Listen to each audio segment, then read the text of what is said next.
Good morning, everybody. Welcome to IT Live, brought to you by Academy Sports and Outdoors. Monday show, Memorial Day. Everyone's super high energy because I'm sure everyone had a nice, relaxing weekend. We got Eric, and then we got Coach Dub. I actually didn't do much. I actually did have a pretty relaxing weekend, but we'll see. So we're going to talk S&P Plus. Bill Connolly over on ESPN dropped his rankings, but I think Evan did a really good piece showing Vegas, SP Plus, kind of who can actually win it. And then we're going to talk about some bold predictions from the IT board.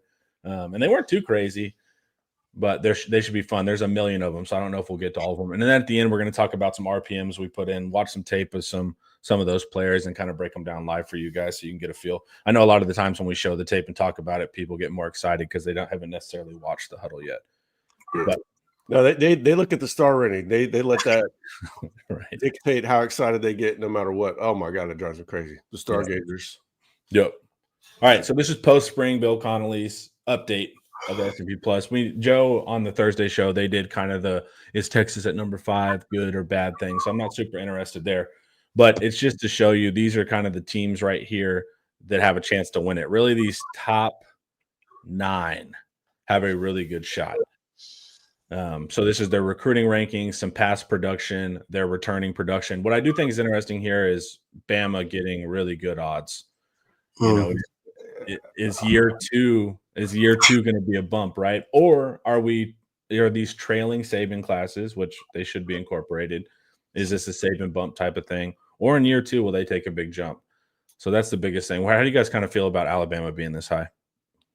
I think they're guessing more of a jump from Jalen Milroe to Ty Simpson than they are from Ewers to Manning, which I don't think so. I'm not buying most of those teams as having a real chance. Maybe Alabama. Kalen DeBoer is a hell of a coach. He sure got Sark twice in a row, and one time that really mattered in the semifinals. The bowl game before that, Alamo Bowl, that was, I don't know. Texas had a lot of players out. Georgia has a chance to win it all. I would even say Clemson has a chance. I'm not buying Oregon. Notre Dame just refuses to get a good quarterback. Maybe CJ Carr will be good. I'm not sure how good he's going to be this year. And then Ohio State lost a whole lot. I don't know. I just have Texas number 1 based on not only what's going on in Austin, but what's going on everywhere else. How do you feel, Coach? He looks frozen. Yeah, he looks a little froze up. He's frozen. Do you see his eyes get a little crazy when when the kids started making a little noise? I sat up straight when he did that. Yeah. So who has a quarterback and then who has overall team depth like Texas? I'm not sure anybody. And who's buying Aller and Franklin combo at Penn State? I don't know. Bill's just putting out whatever the numbers are, but I think the numbers are going to – first of all, the numbers don't reflect any coaching turnover. So it's not going to give you a really accurate ranking, right? Part of the benefit of cohesion is continuity at coaching staff, and Texas has that quite a bit outside of at least at the coordinator level and head coach level. Yeah, they got so Evan did his piece. We'll pull this down. Look at this. Evan's piece is really good. This is more about the 9 teams that have a chance, not likely to win it, but these are it's almost a lock that the national champion will come from these 9 teams. Yeah, and it lines up well with S&P Plus, but also Vegas's rankings, right? And then the craziest one to rise up and hit was actually that LSU team. What was that, 2019?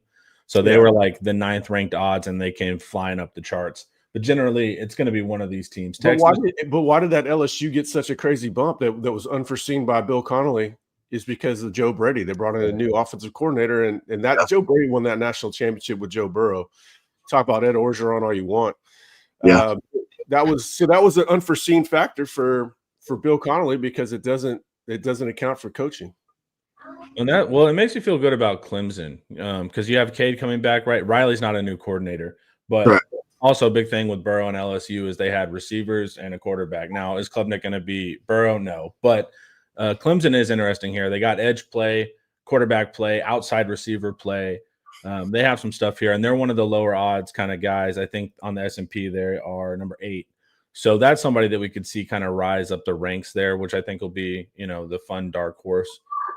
But Ohio State just kind of slotted into number 1 is interesting. Yeah, especially a new DC and new offensive coordinator. That's tough. And a new quarterback. So it's like we know their wide receivers are stupid, right? And then defense will be fun, but their defense doesn't have the everybody coming backness of last year. Their D line their D line's pretty much a complete overhaul. Hero Kanu was about to play considerable snaps for them with all the losses that they had, so he was a loss himself. That D line's entirely different. The quarterback loss is not bad for them in November, but it's bad for them on August 30th. Julian Sand's going to be good. He's going to light it up this year with those receivers and that passing attack. But August 30th, first start, I'm not seeing that one.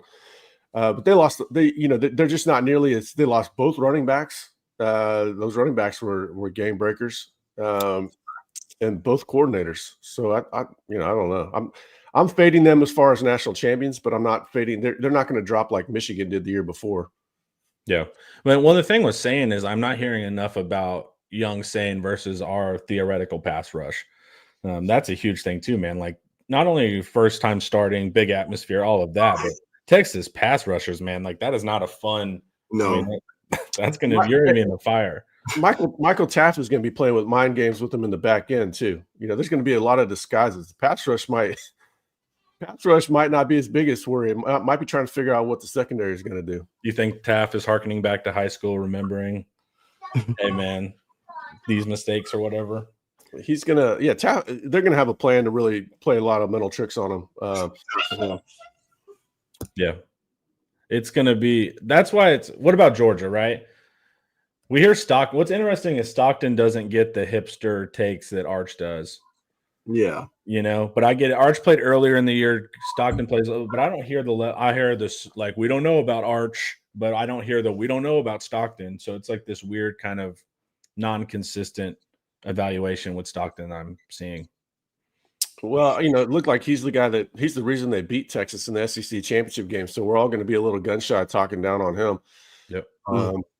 But, I just don't think Georgia's quite the program they were a few years ago. They're still capable of winning it. But, if you watch them not playing Texas last year, you're going to think, all right, well, maybe they'll beat Texas, but the same thing could happen again where they struggle with a lot of other teams. They don't look like themselves. So, we're talking about winning the national championship. If they play Texas for the national championship, I'm sure they'll have some confidence about it. But if they play anybody else, who knows? Well, Notre Dame beat them at their own game.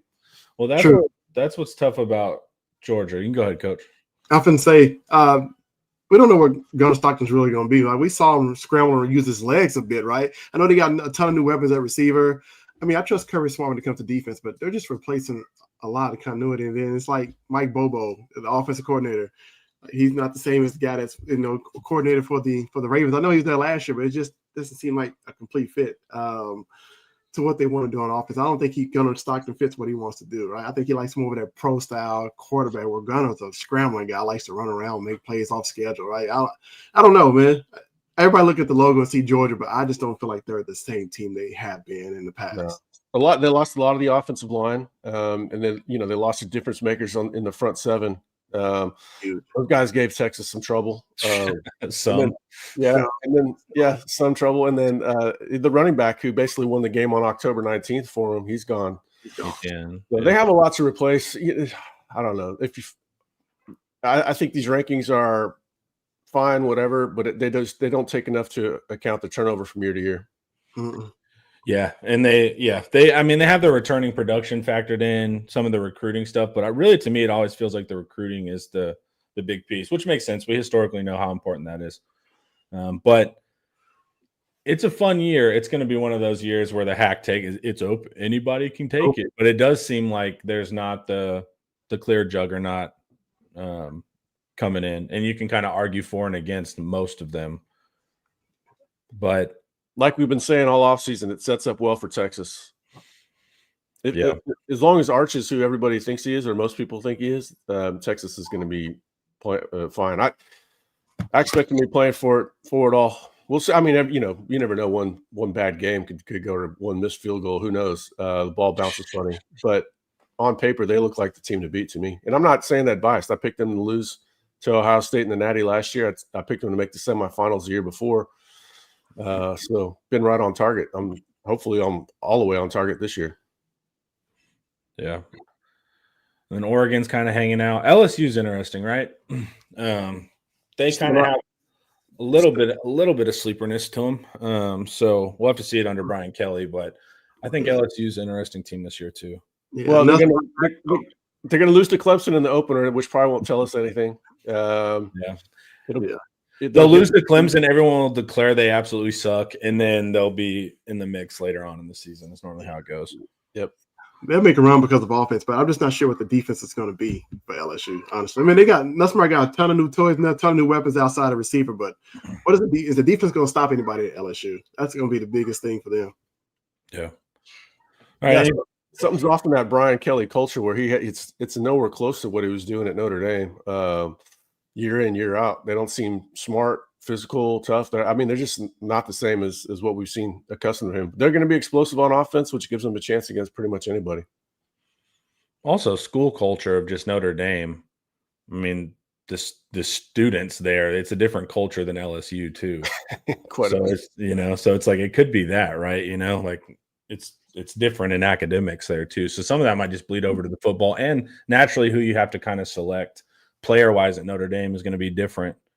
Now LSU is going to get a lot better raw athletes, but that's why he made the move. He felt like he had everything in place at Notre Dame except for the overall top line athlete. He could get guys here and there, but not like you can at LSU. But it's just a weird fit. He's a weird fit for that school. Yeah, totally. Yeah, 1,000%. But I think these top 9 here, I mean, if you're taking your bets, one of these teams are going to win it. Shocking, right? Yeah, like our odds, though. Yeah, I do. The more I look, it's like this can happen for us. Any weird? Let's look later down the S&P just because we're going to have to play other teams, turns out, in our schedule. Florida at 14, interesting. A&M at 15, OU at 16. So it makes sense. We're playing some good recruiting ranking teams, and A&M's bringing back enough. Florida's bringing back. OU's bringing in new people. We'll see on offense. We don't play South Carolina. No. South Carolina will be fun to watch for sure. I found myself watching them a number of times, and not just when they smashed A&M. They're just a fun team. But yeah, a lot of guys in the comments are talking about Clemson quite a bit. I'm seeing that too. Clemson. Yeah, I don't know. We might have pronounced Dabo Swinney dead a little bit too early. I know I did. Yeah, I did too. They've got a team to make a run, especially in that conference this year, where they're certainly going to be in the playoffs after sneaking in last year. I think they definitely found something. Klubnik is probably going to be in Heisman contention by the time it's all said and done. They've got a cover corner, they've got an edge rusher, they got a stud D tackle, they got an outside wide receiver. So they kind of have all this is like an Ian Boyd Space Force team. And it is. This is Ian. This is Ian's big pick. I don't know to win it all, but Ian's consistently saying you need to watch out for Clemson. Yeah, I think when we saw all those guys coming back for him, like, oh man, they kept Peter Woods. A lot of that was we were trying to see what Peter Woods was going to do this year, the D tackle. Yeah. But yeah, they've got a real good schedule for them. Yeah, I think it's not shocking. I expect Florida to be a game, A&M to be a game, and OU to be a game. So it makes sense there. Florida's right after OU, right? Florida's 14, A&M's 15. Oh, you're talking schedule-wise. Yeah. No, don't we open with Florida? I thought it was Florida, then OU. Yeah, I think it's Florida, then OU. Okay. Yeah, I think we open in the Swamp, which is not great. That'd be fine. Nah, that's fine. That's fine. It's just weird. That's a weird stadium. Just the giant wall that juts out. It's like it's unique looking, but it's also just a strange kind of build. But I think Florida's going to give us a hell of a game. Like I said, we didn't try to run up the score, but the score got ran up, and so it's going to be funny to watch. Yeah, you can see Texas being overconfident. That last game, they had a lot of injuries. Yeah, they had a lot of injuries. They had no chance. It'll be an entirely different team, and Lagway's going to have a whole month of ball of get like with Manning. A little bit goes a long way with his improvement. Yeah, and he can throw the deep ball incredibly, like best in the nation. So he also has that threat. But he's missed it, huh? I remember that week leading up to it where they were like trying to put through the media that Lagway could play, and we were like, "Shut up, man!" It was so obvious Lagway was not going to play, but they were trying to do all the mind games of it. But I think Florida's going to be a lot of fun. All right, guys, we kind of knew this. This is just a list of good teams, but you always still want to verify your list of good teams, and S&P Plus does a good job with that by sticking to a strict model and not introducing opinion. So that has its value. In a sports world, it's predominantly opinion. But, guys, before we keep going here, we need to talk about Academy Sports and Outdoors, baby. Academy Sports and Outdoors is your new home for Jordan gear. Gear up today and take flight on the court, off the court, and above the court. Unleash your greatness with head-to-toe Jordan gear for the entire family. Available in-store and at academy.com.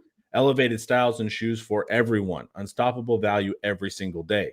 Plus, Academy offers easy ways to shop and save time, like free 1-hour in-store or curbside pickup on academy.com orders.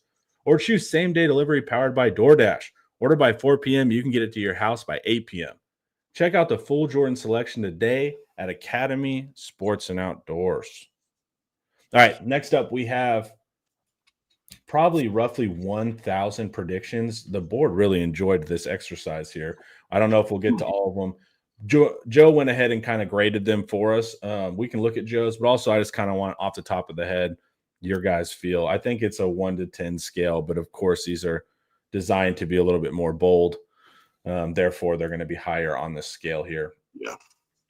And then always on the Inside Texas board, we pride ourselves on maturity. So this question is by Silent but Girthly. I'm going with Ryan Wingo winning the Biletnikoff. I think Sark is going to feed him this year. Joe gives that a 9. So is 9 good or bad, or is it like 9 is like that's very bold. That's very bold and not likely to happen. Oh, okay. That's a year ahead. Well, Jeremiah Smith is probably going to win it right now, just on name recognition. Him or Ryan Williams. They've got a head start already. We can act like that doesn't matter, but it does. Wingo's going to get fed a lot this year. I've likened his career path to Rome Odunze. Rome went hard in his second year of playing. Rome did have a redshirt year, which Ryan didn't have. But I think he's going to put up serious numbers and be a threat for it in year 3. That's if Jeremiah Smith isn't winning it again, just on name recognition. But Ryan's an absolute stud. He's not going to win the Biletnikoff this year, but he's going to put up 70 catches, 1,100 yards, 10 touchdowns, that sort of thing. 100% agree. I was going to say the same thing. Maybe I'm not saying Sark is spamming like he did Worthy year 1 and year 2, but I think Ryan put up enough numbers to make it competitive early. His name would be in the list, right? I don't know I don't see Cam Coleman being there. I think Arvin got a lot to work out, but Jordan Tyson, I can see him being in the mix, especially if he's healthy all the way, and kind of continuation from last year, because that's the only receiver Arizona State has, right? So he'll get a ton of catches and a ton of targets as well. They've got a stud quarterback. They don't have their productive battering ram meathead running back, and so they're gonna have to rely on that quarterback wide receiver combo at Arizona State. Yeah, and Levitt's going to have to play quarterback. I mean, against us, they came in the game. He wasn't really playing quarterback. He was running for 30 seconds and then passing off. So can Sam play quarterback versus higher level teams and not just turn it into a scramble drill? Almost worked versus us, but the NFL is not going to love that style of play. They will love his escapability, though. I like Levitt, but that's not how you dude. Our edges. That's how you tire out the Texas pass rush, dude. They look exhausted, dude. Chasing him around, man. Just run around for 10 seconds and throw it up. Next up by Derek Murray. CJ Baxter ends up being our 1,000-yard rusher. He picks it up immensely late in the season once he regains complete confidence in that knee. What did Joe rate this? Joe's got this down here at an 8 and a 6 if you include postseason games. But generally, when we're talking stat stuff, we try to say regular season. Yeah, he's not going to have 1,000 yards in the regular season, I don't think. The dark horse for me would probably be Christian Clark to do it. Right now, Trey Wisner would be the favorite. I don't know. CJ, I get asked about him every day. I need to hear how he's running in practice in August with the pads on. Directionally, is he quick now? Now we know that added weight is good. He needed that, but that's another variable about how well he's moving that we have to account for, because now he's carrying at least 10 more pounds by the looks of it. So the weight gain, can he move well? And then the return from injury, can he move well? That's two factors to consider. So that's my boy Derek Murray here. I love his optimism. I'm just not sure I share it. Yeah, I mean, and these are designed to be bold predictions. So that thing too. I mean, if you said Trey Wisner, I'd be like, yeah, not bold.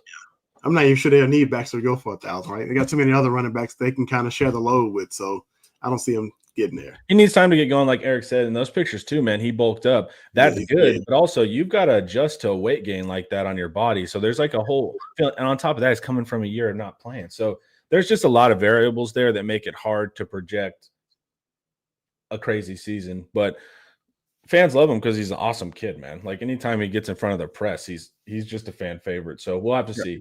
He's a great dude. People ask me, "Oh, what's a Texas type of kid?" Yeah, it's a guy like him. Yep. That's why it's a bummer. That's why we're like, we want to see a smooth transition there. We hope that happens for Baxter. That's only good for us. All right, the Stanford wide receiver Mosley is going to lead the team in receiving yards. This is by One Bin Mike. And Joe's rationale is 9.5. And I like Joe's thought process here. Joe's always thoughtful. He may lead in catches, but I don't see him leading in yards. And so I can see that too. Mosley did a lot of quick stuff at Stanford because the quarterback couldn't throw beyond 3 yards. So you're going to get a lot of like quick outs and stuff, at least what he was used to. Sark might use him differently. But I see Mosley more as like this really big safety net, man. They can get you really good third downs and convert and stuff like that. So you could end up going to him a lot. But as far as like catching it, yak and housing it, like we see with a Worthy or a Bond or whatever, is less likely to happen. Yeah, they're going to throw it deep a lot this year, and I don't think it's going to be to Mosley all that often when they do throw deep. That'll go to Wingo and more, Livingstone when he's in. So, yeah, I'm not seeing the yardage there. I don't even think the catches will be there. Sark doesn't seem to like to hit the slot much. Jordan Whittington obviously could have been a guy that had 65 catches in college. He was getting like 40, 42. I think those more inside safety net looks are probably going to go to Jack Endries as much as they're going to go to Mosley. So, Mosley is going to be a glue guy, intangibles, perimeter blocker. Oh yeah, he moves the sticks here and there, that sort of thing. Tough guy, very, very much a fan favorite in all likelihood. Like Whittington did all the small things, but I don't. When they need a big play or yards, or it's going to go outside to Wingo or more. Well, he's gonna have one game a season where he goes off. Like we play a really good team, like Whittington had that, right? So it's like we play a really good team with some strong corners, and they're gonna shut us down deep, and that Mosley's gonna go for like 150 that game. Carnell Tate made plays against Texas because Jeremiah Smith was, when they have Ryan Wingo locked up, but that's the defense devoting that attention is going to make it easier for Mosley to do that. Yeah, for sure. Yeah, Mosley gonna be that guy that everybody remembers making some clutch plays throughout the season for us. I feel like because they're going to demand safety help on the outside trying to cover Wingo, so he's going to have a lot of space. But I think Endries probably catches more balls than him in the slot. But Mosley makes a lot of clutch plays because he has reliable hands, right? So I feel like we're going to go to him in key moments when you're not expecting Yeah, it. me too. But I think Eric's right too. Endries is going to get that, can play that role. So I think it'll get spread out. Texas wins the national title game. Okay, so we have to get to the title game against Georgia. So against a specific team, it has to be a TD pass from Manning. I agree with that. In the final 20 seconds. Okay, so there's 4 variables that have to be here. Joe picks this correctly at a 10, getting the odds right there. And then Joe goes on to say that the teams would end up in separate sides of the bracket with straight seeding and that as well. But even beyond the seeding, having to hit 4 parameters for a prediction is going to make it damn near impossible. Yeah, stay away from parlays, people. Yep, and that's what it is. And then, some guy named Eric, he said, good place for my Colin Simmons 15 sacks prediction. Ooh, that guy sounds handsome. Yeah. Oh, definitely, dude. You can hear it in the name. Sounds like a Nordic Viking, dude. So Joe gives you an 8. He says you're a little out of line, Eric, but he's gonna give you some slack. But tell Joe why he's wrong, Eric. Because the guy's his havoc per snap is incredible. He had a better season than Will Anderson's freshman year in less snaps. It's incredible. And Anderson's next season he had 17 and a half. I think that was in 14 games. Collins going to have a lot of help creating pressure out there. They can't always just devote 5 guys to him. It's not going to work that way. You got Anthony Hill out there. Trey Moore is going to be out there. Ethan Burke is a good pass rusher. And then there's going to be times where he gets a coverage sack due to his motor. The secondary is going to help out. They'll buy him time to get there, and he's got a relentless motor. I don't think he gets enough credit for that. Everybody talks about how quick he is off the snap, but he plays very hard. So he's going to get sacks every time they come. Now, the one thing I'm a little concerned about is, are the defensive tackles going to flush the quarterback as much as they did last year? Vernon Broughton seemed like he was always chasing somebody out of the pocket. Yeah, Alfred Collins as well. I don't know if they're going to get the flush sacks, but yeah, he's going to go off this season. And he's, we heard about it all spring. He's the best player on the team. Well, the team's filled with NFL talent. Team's top 2 or 3 team in the country, and he's the best player on the team. He's going to have to go off. And this is a regular season prediction? I didn't really think of it one way or the other. It would obviously help my case if the playoffs are included. But look, if he gets 13 in the regular season, nobody's going to come back and call me an idiot. Yeah, the internet would never. The internet would never do something like that. Haha, you were off. You're off. That's why what sucks about predictions, dude, is if you're ever right, no one congratulates you. But if you're wrong, everyone immediately is coming after you. Yeah, that's why I hate picking scores for games in season. There's just no upside. You're not gonna get it to the number right, No. I think you get close to that 15. I know everybody hasn't went in super depth about the third down packages all the way, like how they're going to mix it up. But forgot, look at the Oklahoma game where you had Hill and Simmons coming off the edge, right? But you include Trey Moore in there. Who do you pick up? Who do you stop from stacking the quarterback, right? Like, it's going to be hard to pick and choose all for an offensive line. So I think he can get to 15. He's going to have a game where he gets 4 sacks, watch. And it's going to be like, all right, 15 super attainable. Yeah. Yeah, and also, I mean, we'll see in the non-con, right? Like what you'll see a lot when I'm doing my breakdowns, you'll be breaking down another team. The fans will say, you need to watch out for X edge. They're going off this season. And then I look in their non-con and like 9/10 of their sacks came against some, G5 level player. So we want to see that too. I mean, you can get to 15 if Simmons gets 6, against lesser competition too. Jonah Williams hits a walk-off to win the College World Series by Ford P. Joe's going to go ahead and give this a 10. I rely on Joe's baseball knowledge over mine, but he has not gone yard this year, so no home run this year. Also, Omaha Big Ballpark.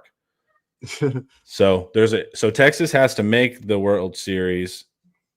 Yeah. Williams has not hit a home run yet, and then also on top of that, it's got to be a walk-off in the 9th or whatever. So that would be a good reason to miss summer workouts. If he's going to do all that. Hey, the guy's got the power and he's got the swing to do it. I don't know. He hasn't had a ton of at-bats.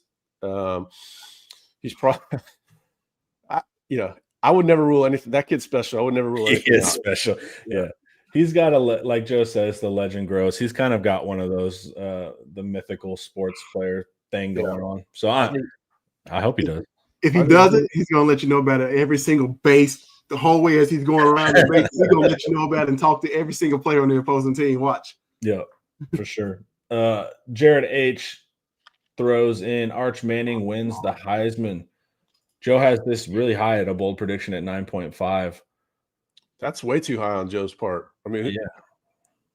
But I think it's because so what he's doing is we know the annoying like hipster pick is like, we're not going to pick Arch because we think everybody thinks that. So everyone's like trying to dark horse, and you know how the media is weird sometimes. So I think that's what he's kind of talking about. If Manning has a great season, the hype train is going to be behind him and outnumber any hipster votes that refuse to do it because it's too mainstream. But the Heisman is tough to win. Texas only has 2. Yeah, but you have name recognition there. You have the brand power. You have the platform of a good team that's been good for several years. You have the exciting style of play where Arch can run, throw bombs. Yeah. So we just have to see what he does in big moments. Sadly, you need Heisman moments. But Arch doesn't seem shy in that regard either. Arch makes the improv plays too that everybody gets excited about. He's not Levitt. He doesn't have Levitt's initial quickness, but he'll make plays behind the line of scrimmage like Levitt. He'll take off, use his legs. He'll make exciting plays, which helps out. The hype machine, as you said, it's kind of like if Tim Tebow could throw. That's what I'm saying. This is going to be. He's going to have that hype. And so it's Heisman is a lot of hype. Travis Hunter, you can make a case that Hunter won over hype over Jency last year. Hunter was great, don't get me wrong, but it was probably the hype that pushed him over the top on Jency. Yeah, being in Colorado didn't hurt. Playing both sides of the ball, there's all of those kind of cool things that add to it. But I think 9.5 is really high. I would go, 8. How do you guys feel? I would have that at a 5. Yeah, that's Who tough. else? Hey, man, I love that. Well, who's more likely? I think probably Cade. Klubnik? Yeah, And that's a damn near about it. Maybe Jeremiah Smith, if Sayan can get them the ball, I think would be a good Heisman. I don't think they're going to have another loss to Michigan. Probably they're going to have a loss to Texas. I don't know. Sets up really well for Arch. Colin's trying to win it. I can tell you that. I love that. Yeah, Last time a true defensive player won. Yeah, Colin's mindset. He can do it. So this pick is MB Horns fan. He gives us I believe a 3-pack here. Texas wins the SEC championship game in Atlanta. Joe gives that a 7.5. That's not a crazy bold take to me. Anthony Hill and Colin Simmons both have over 10 sacks on the season. Joe gives that a 6. I feel like that's not crazy. And then Livingstone has over 500 yards on the season. That's where Joe ups it to a 9.5. So let's take it one by one. Texas wins the SEC championship game in Atlanta. Where do you guys feel that ranks? I would have that as a 6. Okay, Coach. Yeah. I get a 5. I mean, I feel like Okay. more likely it'll happen. So Yeah. Okay, Anthony Hill and Colin Simmons both have over 10 sacks on the season. Did that already happen this last year? No, Anthony had 8. Okay. Well, I don't even think Colin didn't get 10. Colin had 9, I think. So no, I think that's a hotter take just because it's hard an off-ball linebacker, even one that gets moved up on the line of scrimmage a lot, to get 10 sacks. So I would have that like an 8.5. Okay. I was just about to say, I don't think they're going to use him that much. And they could, but I don't see him. They won't need him to, right? You know what I'm saying? So I'll give it a 7.5. He's going to have to play linebacker, it turns out, right? Yeah. And then Parker Livingstone having over 500 yards. I wish. I think he's a year away. I think he's going to flash this year. I would think like 400 yards. Give me that's a 9 to me. Okay. Yeah. And then live at the Oasis, Anthony Hill with 5 picks. No. I agree. No. But he's also like the pass game is not really, I mean, that's what Hill has to improve upon a lot. Right. They've said he's been working his drops and all that kind of stuff. So he's got the hands and ability for it. I just don't know. Oh man, who's coming? Quentin, it's been a minute. Quentin. Thank you, sir. Appreciate it. Appreciate you, dude. Good to see you, man. Yeah, absolutely. Yeah, he's worked on his drops. He's got the hands for it. I just, I don't. That's a huge number for a linebacker. Well, what did Jalen Ford have? Jalen Ford's junior year, I think he had 5 interceptions. Leonga Lafau is going to be the most likely linebacker to lead the team in interceptions. That guy's extremely good in his drops. He's like having another safety out there. Yeah. Let's combine Anthony's 5 picks and 10 sacks, and let's get him to New York. Yeah, exactly. I was gonna say, yeah, I'm more with Anthony Hill 10 sacks before I'm with 5 picks. Yeah, look, he's going to have to play in reverse. That's just the nature of the position. But you want him coming downhill more often than not. 5 sacks is a huge number for a linebacker. Yeah.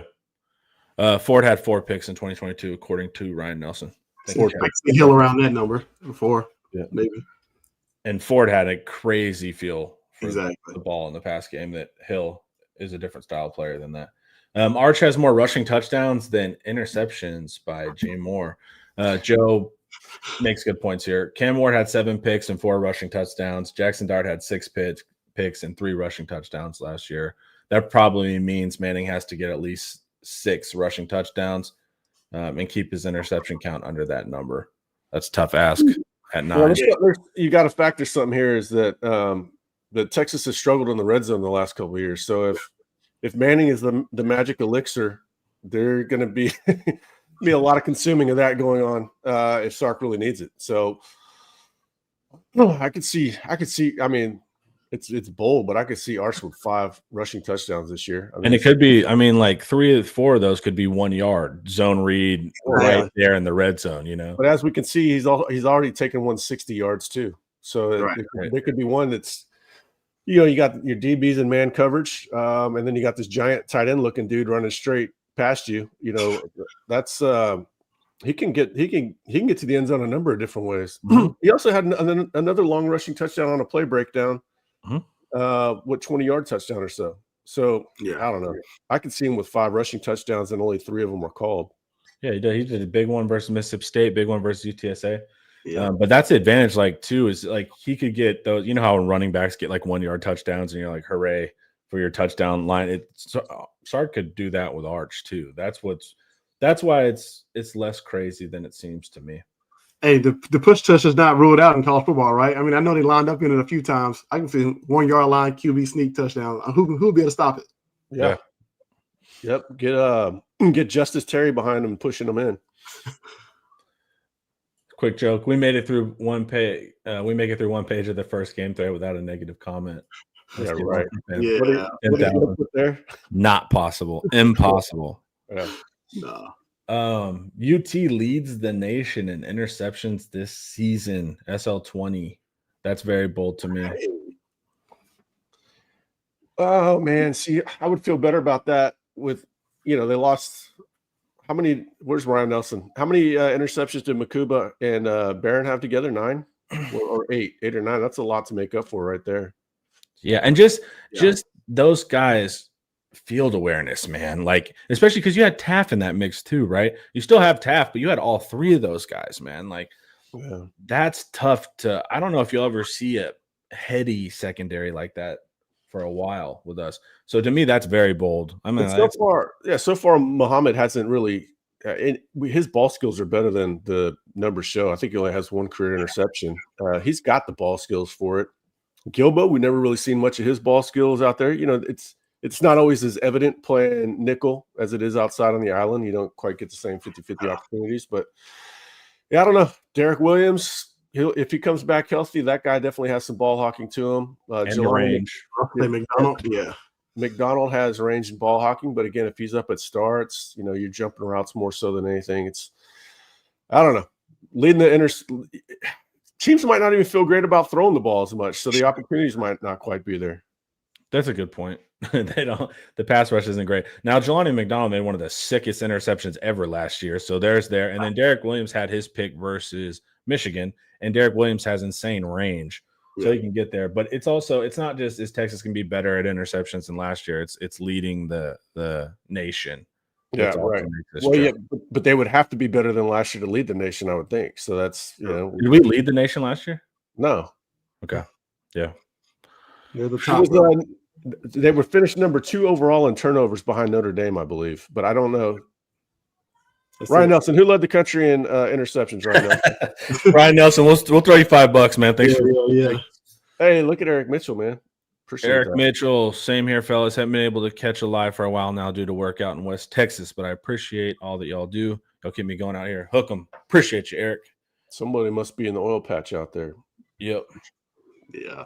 Tell old Cody Campbell to do right by us in this new iteration of college football. If you see him out there. All right. That guy's got to be that. He might hate Texas, but he needs NIL.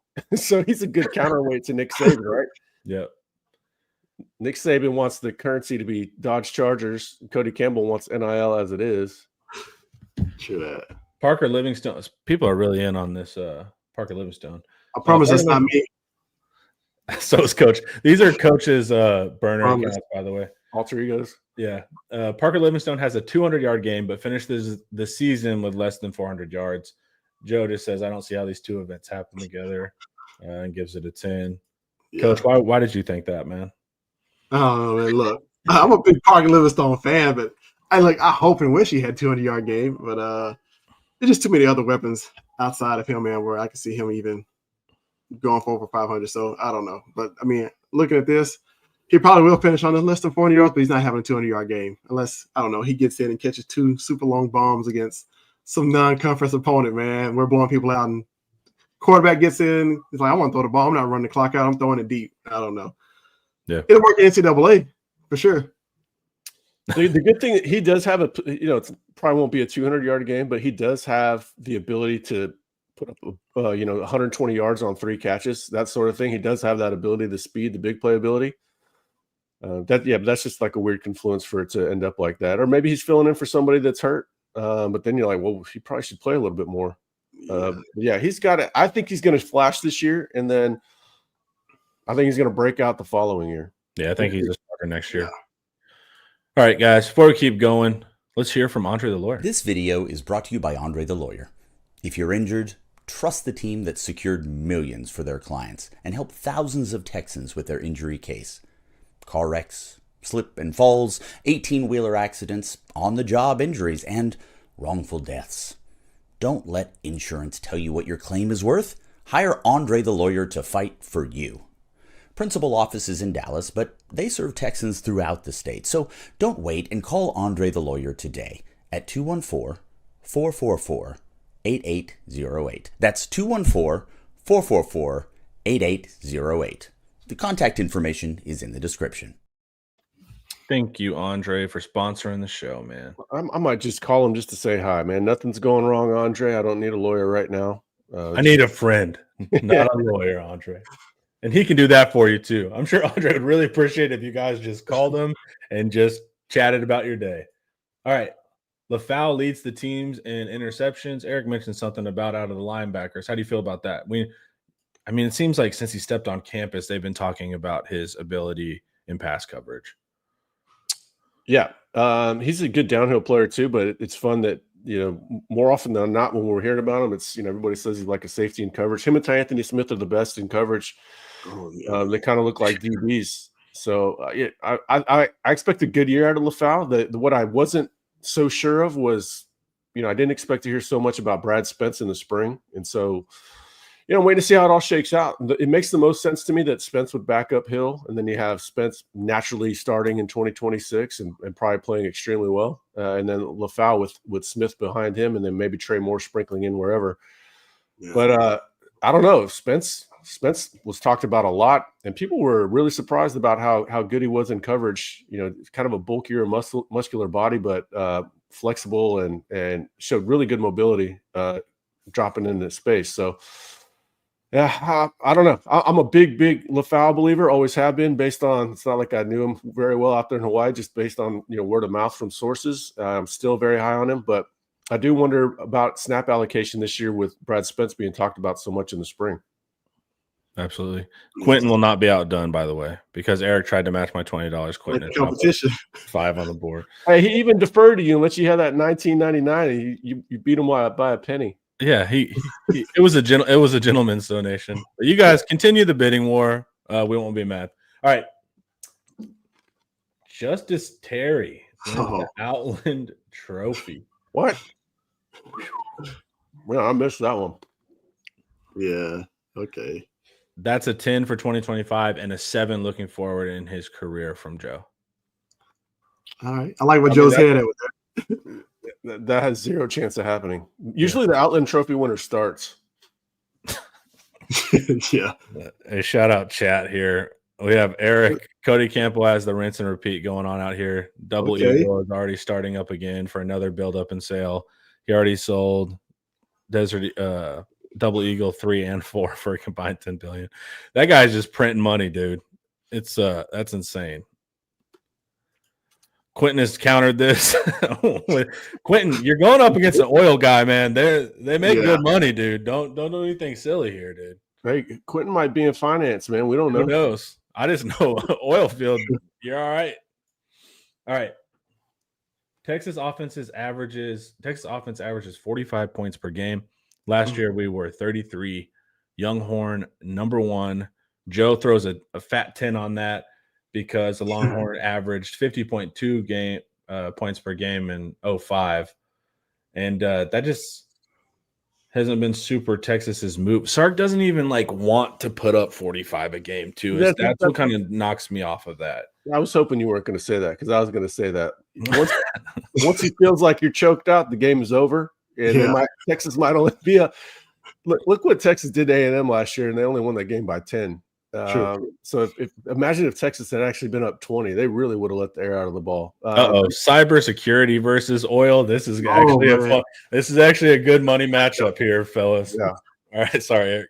Stay on Quentin's good side too. Yeah, they're gonna be all right. Yeah. So Sark is comfortable. Having a very dull second half if he gets a big lead. So the all gas no brakes thing I think has been way overplayed. It's marketing. I hate that saying is a real thing. I've never been one to adopt it just because that's not really his play style. I think the all gas no brakes is a mentality for the program to work hard every single day, all year round. That sort of focus. But points, I don't know. I just want to see good offense, good defense, and the thing I'll care about more is point differential. Agree with that. Hell yeah! All right. Offensive line wins Joe Moore Award. Yeah. I wonder who had this take here, dude. Charlie Williams. I thought that was a good one. And I saw Charlie wrote that. I was like, oh, okay, yeah, that's actually fun. It's not going to happen, but I think it's fun. Yeah. I don't see it happen with the new guys. And it's like, man, if we couldn't do it last year, then like, when are we going to do it? Hey, we need to kill this chat, man. We don't need this. Hey, we love the participation, but we're doing okay on Inside Texas. I don't, go put that, go buy a couple of MSTY stocks and just let that roll. All right. Yeah. We're good, guys. Freaking money bags over here. Yeah, we appreciate it, Eric. Hey, they better be members. They better be Inside Texas members. Yeah, make sure to go spend that $10 or whatever over on the site if you guys aren't on there already. So O-line wins Joe Moore. Yeah, that felt like it needed to happen last year. Yeah, man. Like I had my vote of confidence in the back of my mind somewhere, just hopeful, wishing, But yeah, I don't see it happening. But hey, there we go, another one, man. This is ridiculous. we're having a money fight. Hey, okay.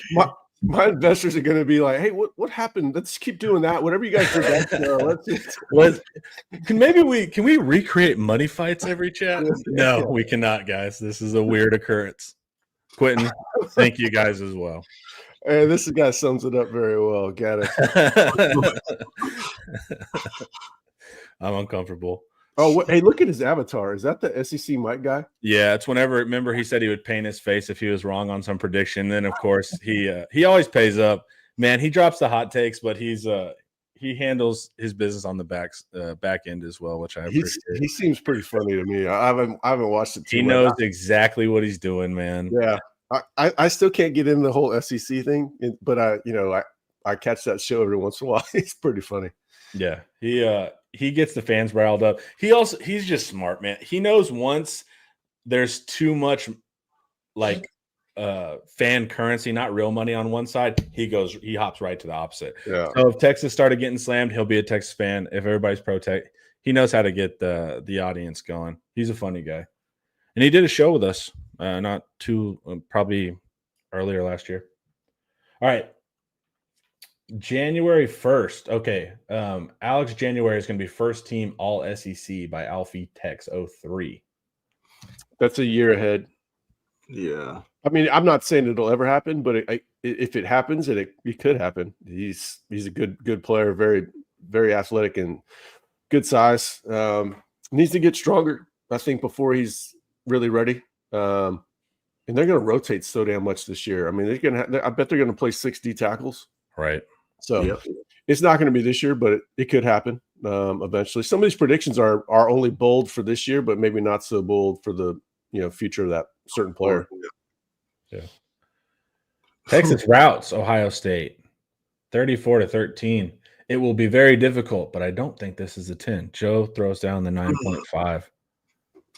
Yeah, I don't know. I don't see that one. I don't see that one happening. Maybe if the game was on a Sunday night. Oh boy. Yeah. I said this in the chat to Eric. So the argument was Texas is scared because they won't play at night. But no one says the inverse of that argument, that Ohio State is scared and tried to change the game too. It only goes one way. It's like you tried to change the time. You're not scared. Right. But whenever that's what drives me nuts with that fandom stuff. Yeah, like, if this is about who's scared, just move it to a neutral site. What are you afraid? Yeah. We got this game. not only cybersecurity, but isn't Devon an oil and gas company too? So we got Oh my. he's Quentin's a piling damn it over super there. soldier out there, man. Quentin, help me out, dude. Holler at me, dude. Hey, this is the best. This is the best nickname in a long time. Yeah. That'll never get old. Yep. 8.5. All right. You know what? To me, dude, this is Texas routes. That's a 1 to me, baby. Let's get after it. All right. Texas is going to win by roughly 45 points, and this won't get clipped. I think the blowout is. I'm not even doing that. It's like I don't think the blowout's super crazy when you have Sayan. That's a known unknown quantity there. He has incredible wide receivers. We have new coordination, all this stuff. Similar stuff was being said about Michigan. I don't think they're going to drop off like Michigan, but I don't think like winning by 2 touchdowns would actually be crazy in this regard. I don't think so either. I told people money line Texas going into Tuscaloosa. Said Texas is going to beat Michigan handily. Right now, I think it's going to be a convincing win, not a big win, but like where you go, all right, yeah, Texas was the better team. They're more prepared coming into the season. It'll be a lot more evident that they had much more continuity at Texas than they do at Ohio State, and Texas will win accordingly. All right, we get another Texas wins the SEC and national titles in football, 9.5, because you have 2 things going on there. So I don't think it's crazy to win the SEC, but you got to do 2 things.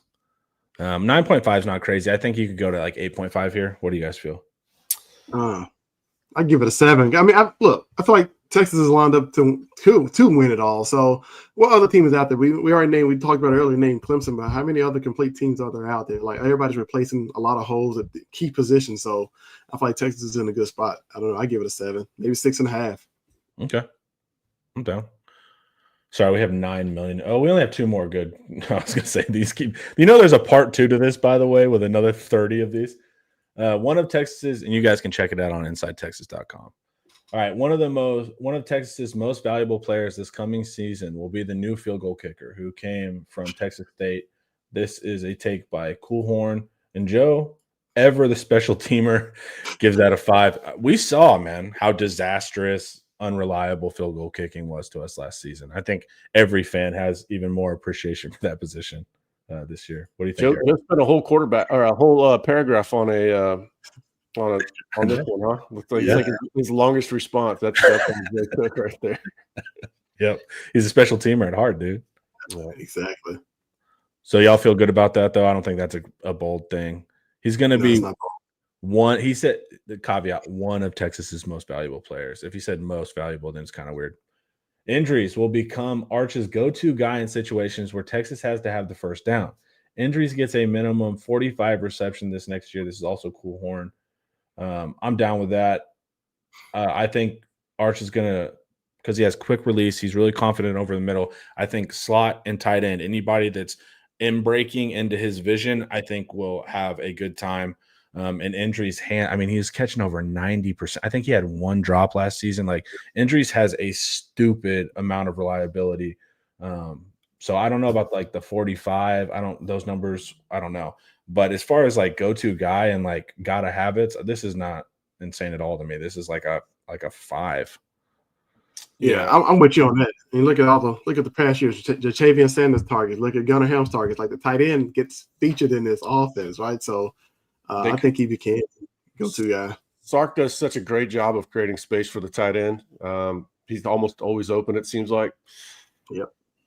Yeah, he's going to have 50 catches this year, whether it's regular season. You need the SEC championship to get there, but he's going to become a fan favorite or an arch favorite pretty quickly. But I don't know, man. There's all these guys are going to get some production. They're all going to rob from each other a little bit. It's hard to know exactly how it's going to play out. But yeah, Idris is going to have a big year. He's going to. I was predicting a big season out of Jordan Washington, but now I've got to switch that confidence over to injuries, and then Washington's going to be a guy that's a year away. Joe says here he thinks he'll look for more Mosley and Wingo first. I don't know. And gotta habits, I don't know if he will look to those guys first. We saw what Gunnar Helm was able to do. DeAndre Moore. This is assuming if these 3 are on the field, Mosley's in the slot. So it's hard to look to your outside receivers on gotta habits sometimes because if it's not there, you're kind of in trouble. I would actually go that you might look maybe Mosley too, but just you're going to look inside more often. I think he's going to do a really good job of finding the open guy, and Yeah. the ball's going to be spread around pretty good. Ryan Wingo number 1, Moore number 2, Andrews, Mosley battle it out for number 3 on receptions. Cool. All right, fellas. That's part 1 of Bold Takes. So y'all go to InsideTakes.com. You can see part 2. There's another 900 of them. Here's a good one on freshman real quick. Hold on. I like to get to the questions when we can. Which freshman out of Terry, French, and Lockett make the most impact on offense? I am not expecting a big impact out of any of them. Terry still has to find more of his kind of a unique role, custom fit role. This is Michael Terry, of course, not Justice Terry. Jamie French, he's got guys in front of him. Lockett's got Wingo directly in front of him. Of this group, and Lockett's got Parker Livingstone in front of him too. So I'm not expecting a big impact out of any of these guys. So it's hard to, one guy might have 5 catches, one guy might have 6. I don't know. It's not going to be a big year out of these guys, and we've been telegraphing for a very long time. Michael Terry, as an offensive player, has got a little bit more developmental curve than most people realize, just because first of all, he doesn't have a set position. Second of all, he's got bodies in front of him. If he is a slot receiver, he's got his own. You didn't ask about the right freshman in Dalen McCutcheon. I think McCutcheon is likely to have more catches than any of those other 3. Yeah. Hey, here we go. Yeah, Eric Mitchell. Yep. Yeah. Good read. All right. We had a couple RPMs over the weekend, a couple recruiting predictions. We were just going to throw up some tape, and we're going to check them out.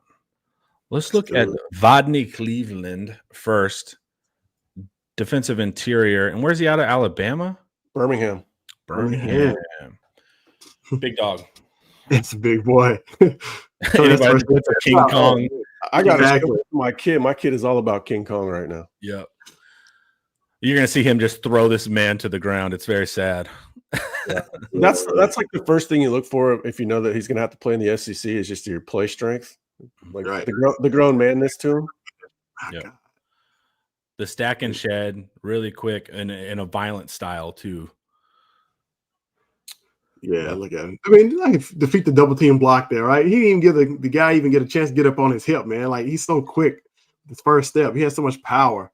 He's walking around and back into the quarterback. Like he has a motor too. Like he gets after it. You see him chasing the ball multiple times on film.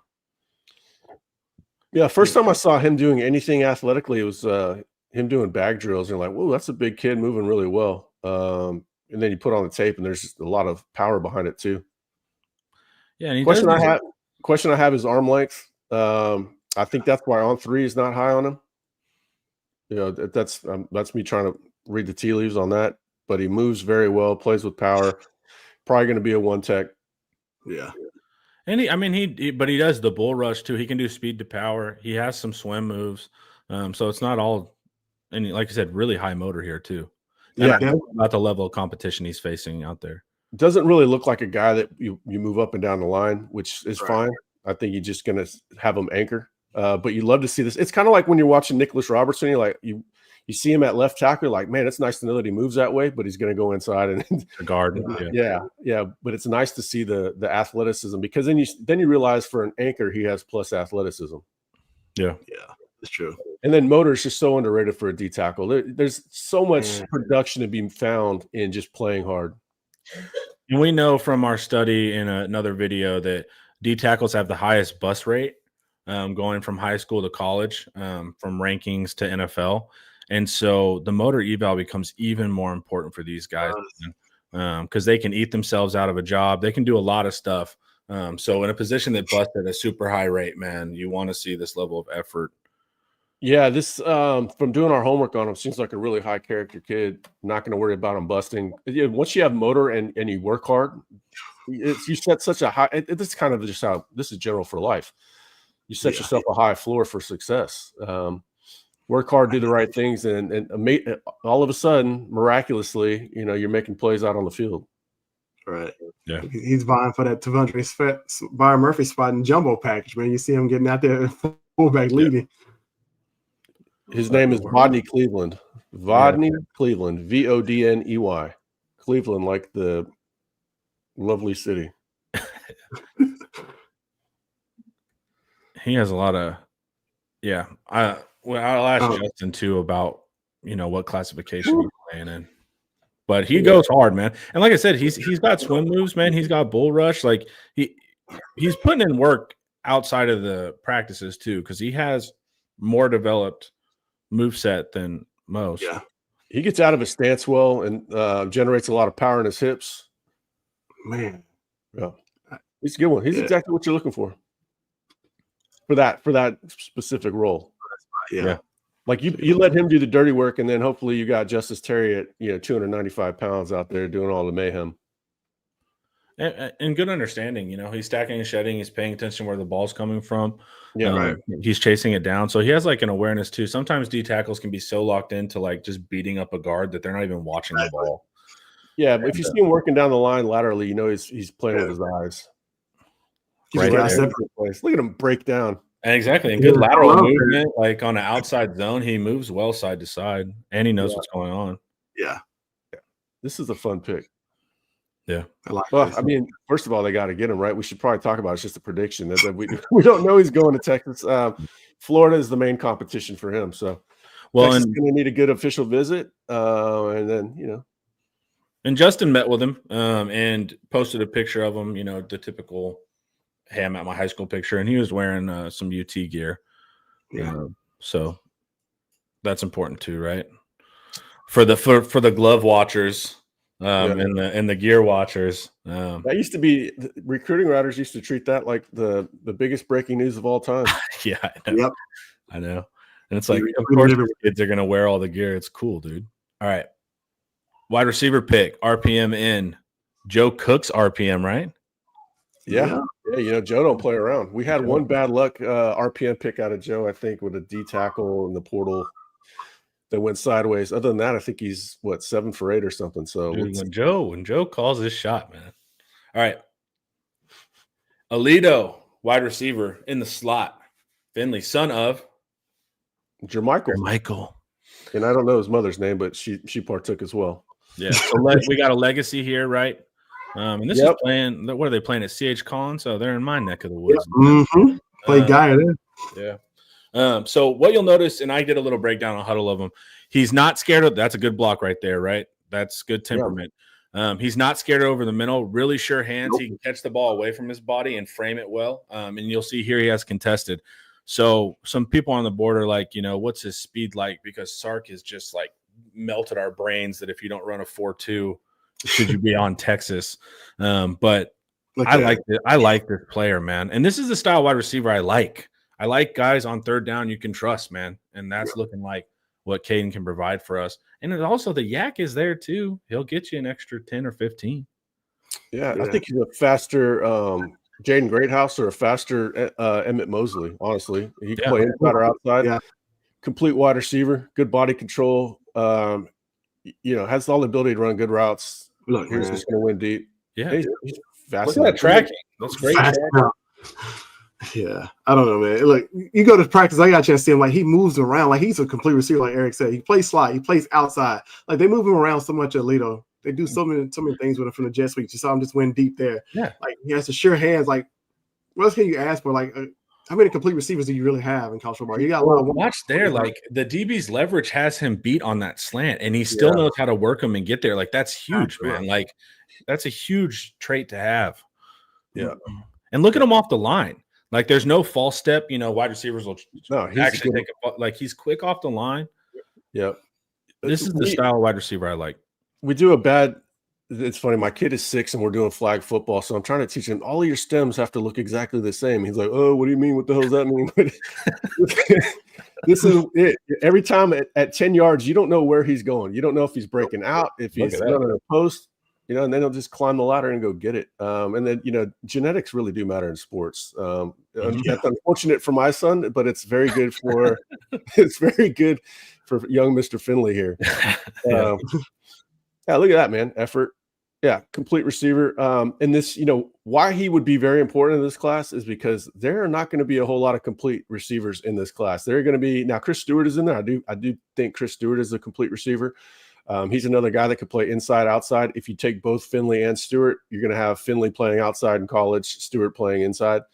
But then you got to think about the rest of the class. They might just have some athletes out there. It could be Bishop, it could be Jalen Lott, it could be both of them. Those are the athletes that people are thinking about when they think about Sark's 2020 Alabama guys. But they want these complete guys that look like a complete wide receiver in the NFL. Maybe he's a shorter Nico Collins or something. Who knows? But he's a really good player. Yeah. I love everything about his game. I mean, he's out there blocking. I know we always just use the Whittington comparison, but man, like he's physical with blocking. Like he puts them in the dirt, man. But I love his game, man. That's a big physical receiver right here. That's what I love. But it's not like he has the big physical, but like he's setting DBs up, man. Like there's like real skill here too, that's like man, look at him. I know. Yeah, that's the first thing. If you're not going to block, now they're not, you don't all have to block like that in high school, but you have to have the willingness to learn and engage. That's going to have to be if you have the willingness, they'll develop it. But when you can come in ready like that and then they already know it, there's no projection about it. They look for that. They want toughness and selfless players. They want you making a block on the perimeter for somebody because Lord knows those wide receivers expect those blocks in return. Yeah, and mostly that it seems like Chris Jackson too is also kind of changing the archetype a little bit here. That we're getting kind of those like heavy blocker, kind of style. He wants guys that look like NFL wide receivers for sure. Like kind of like what we grew up seeing. The 6'2", 205-pound guy. Yeah. Not giant, not everybody's got to be 6'5", but also not small. It seems like he wants those guys to kind of do a little bit of everything.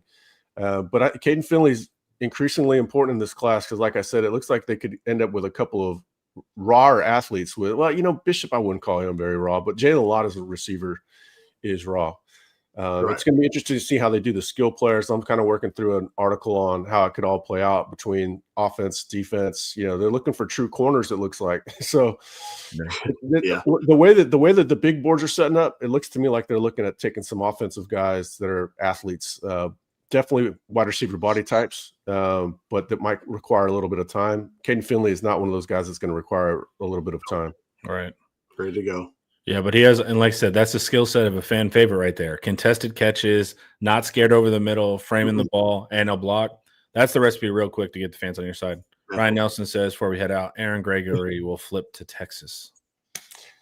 Well, if you're not picking up on the hints that we were just offering you, that we're fading that one a little bit right now.